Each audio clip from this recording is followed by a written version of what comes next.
Okay, so... birds. So the Antman teaser trailer got released this week. I'm really bored by it. There's nothing about this that even looks remotely interesting. It's, honey, I shrunk the superhero. He shrinks. He gets a little small. I'm big superhero. I'm a little superhero. Look, there's pretty lights everywhere and I'm riding an ant. Have we been spoilt by all of these big name superhero films that we've had? We've had, like, you know, I don't need to go through the list. Iron Man, Thor, Hulk, Captain America, and then all of a sudden comes this guy who's tiny. And the disappointing part is that I've been looking forward to this film ever since they announced it. But the big part of that was Edgar Wright. Because this was Edgar Wright's vision. Now you go back and you follow through the storyline and all the rest of it. Ant-Man never really was part of the Marvel Cinematic Universe. You look at the way they planned it. It's like they started the world with Iron Man. They threw in the Hulk in there to try and get him going again. You know, points of effort. Then they went to Thor. Then they went to Cap. And all of those movies were basically just to introduce the characters that were going to show up in Avengers. And then Avengers came along and knocked us out of the park. And then we've had all these fantastic sequels. We've had Thor 2: The Dark World, which really developed the character of Thor and Loki and that relationship and, you know, all the rest there. You had Captain America 2, which was brilliant. And nobody saw coming and completely twisted around what we thought of the Marvel Cinematic Universe and proved as well that these guys are willing to take chances and risks with their storylines. We had Iron Man 3. The less said about that, the better. And the one part that everybody rants about the most, and I thought was brilliant, was how they played the Mandarin.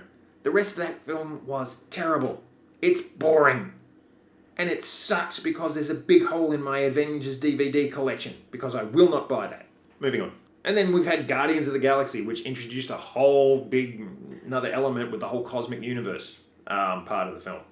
The only part they screwed up about that was the use of Thanos. Shouldn't have done it. We're leading into Avengers 2. Now, you notice that nowhere in there's really anything where Ant-Man fits in. Ant-Man was supposed to be the first film to kick off Phase 3 of the Marvel Cinematic Universe.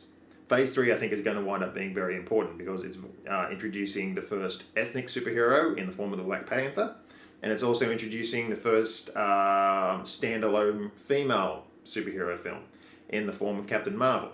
DC dropped the ball on that one. But then Ant-Man got moved to the last film of Phase 2. So after Avengers 2, they're going to shoehorn Ant-Man into that. Which to me just sounds like they don't know what to do with this film. After Edgar Wright quit, they were running around all over the place trying to find a new director. They offered it to everybody. No, not everybody, but they offered it to a whole bunch of people who they thought could pull off that film. And some really good directors. I don't remember their names off the top of my head. And all of them turned them down.